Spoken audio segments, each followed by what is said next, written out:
Depuis quand Nanga sala armée? Nanga sala armée what? Nanga a sala armée what? Alors, Oyo Nanga ya koyana ba soda, azako menacer armée congolaise. Une armée régulière. Une armée d'un pays souverain. Mboka ya Lumumba. Mboka ya Tshisekedi. Mboka ya Mobutu. Mboka ya Kipavita. Mboka ya Kimbangu. Mboka ya Lumumba. Nanga ya kotelema. Ayana batu moko boye miyibi. Baye boye bavandi sabino nase. Et puis il y a des traîtres parmi vous. Il y a des traîtres. Oh, il va coopérer dans la M23. Toyeli Yango. Ça doit faire la honte. Vous avez intérêt, Yakobunda. Vous avez intérêt, Yakosanini. Nalobi, vous avez intérêt, Yakosanini. Et ça, message à chef d'état-major général. Il faut Kobunda. Soko lobi on a Kobunda te. Bakolongolo teni. Oza sous colonel te.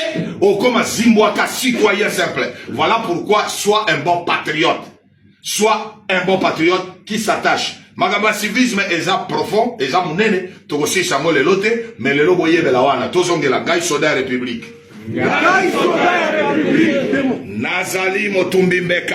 Nazali motumbi mbeka. Gaï mokombeka. Gaï mokombeka. Makila na gaï pona ekolo. Makila na gaï pona ekolo. Bazo benga yo colonel, ba bengo major. Au monité la Goma, ba yena ba Rwandais, ba cheba ba gouverneur.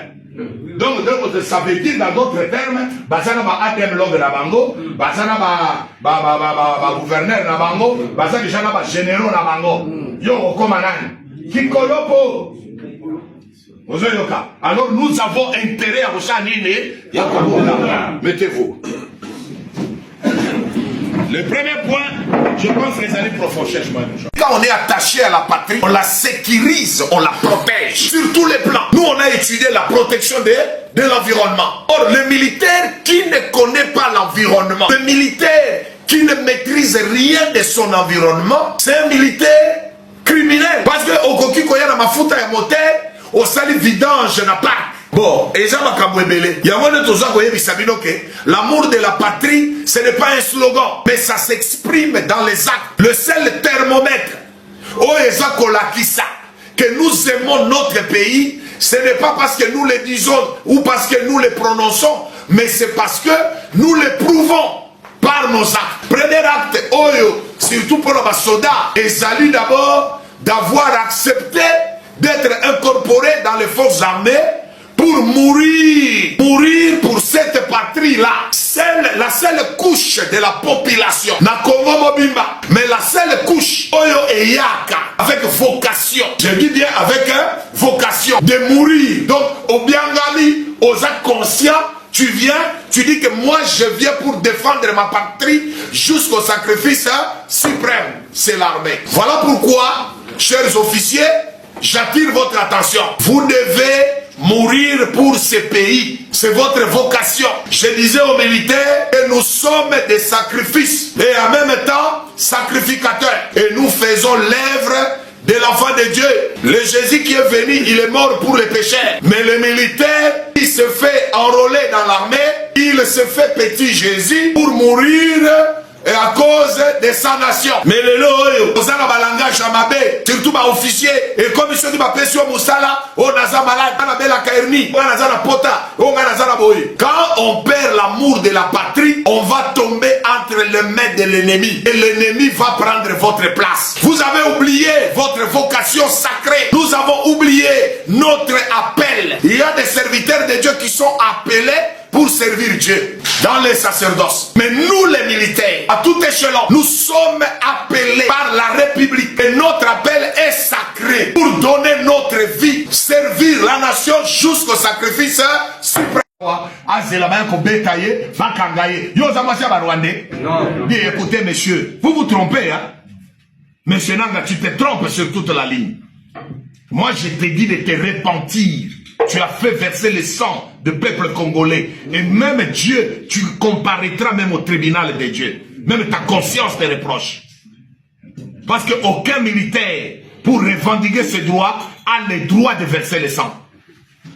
Le violeur de la constitution à Liboso, ils allaient bango. Parce que bangonde, babundi sinini, mboka. Basu, balingi bazo kozina nini, namanduki. Or, la constitution dit que nul ne peut prendre le pouvoir avec les armes, ni par la force. Et qu'est-ce que nous devons faire en tant que Congolais? On doit faire un échec. Loba tokosala échec. Et vous ne viendrez jamais ici. Alors voilà pourquoi, vous devez renouveler votre loyauté vis-à-vis de la République, vis-à-vis de l'institution, vis-à-vis du chef de l'État, chef d'état-major général, Koziosi armée, Toto Sabango, Tobate Lamboka, peut résister. Nous devons résister. Ndala zomi tu na bango baza ndenge nini po mabele o eza ya biso tala bozana bénédiction ya bakoko na biso mabele o eza ya Kimpanvita ezali ya Lumumba ezali mabele ya Kimbangu eza mabele ya Mobutu eza mabele ya Tshisekedi moto akokufa moto ya kolingazwa yango esenyela silisa biso nyonso toyokani la guerre de l'Est. Troisième point. Tolingali to umela mingi na likambo menacé na toucher déjà ba point pour ne pas vous garder longtemps. Bien, il faut boyer comment nous sommes en guerre. Notre pays est attaqué. Nous avons les deux provinces, il y a Nord et Sud Kivu, et ça sous contrôle il y a Banguna. Pe Banguna wana en complicité avec des Congolais. Il y a monde dans un côté ya bino ba officier. Boye ba été kozala traître eza eloko mabe. Na Swahili na yebi adage moko ezoloba mutaka yote akosa yote. Qu'est-ce que Nanga n'avait pas dans ce pays? Natuni bino, qu'est-ce que Nanga n'avait pas dans ce pays? Il avait tout. Et alors? Mais il a voulu tout avoir. Et en voulant tout avoir, on perd tout. Alors l'armée, suivez-moi. Chers officiers, vous devez vous battre. Bon diriger Mapinga, vous allez chef, il y a section, vous allez chef, il y a peloton, vous allez commandant compagnie, vous allez commandant brigade, vous allez commandant bataillon, Telema, Zala loyal, Zala fidèle, Nabakonzi Mboka, Pe Bundela Mboka na yo, Kosala défection te, Kobanga Bitumba te. Nous avons été formés pour se battre et non pour garder les femmes. On se bat pour qui? Pour la République. Alors, bon, me kate ko salao na vandi parce que na bazo yebisanga ina tika nani ayebisi yo. Na minito tozali tozana chemin non de retour. Toko zonga simate biso to batakinga azonga kasima te. Toko sala en sorte que tu récupères ma territoire na biso. Na lingeza la vraiment sujet ya olali olamuki olota est. Olali olamuki olota Goma. Ngai na la karazo lota ngalo bizambe. Soki na zalaki ata ngamo na baluki na comme drone. Ngamo na baluki na comme avion. Mbele ngamo na soki le ko bombarder bateau na bomi bango nyonso. Ça fait honte et ça fait pitié de rêver chaque jour. C'est le sang de nos patriotes, de nos compatriotes, le sang des Congolais qui est versé. Jusqu'à quand? Hein, collègue Gabi? Jusqu'à quand, mon frère? Makila et Kotanga. Jusqu'à quand? Ça doit cesser. Et celui qui a les moyens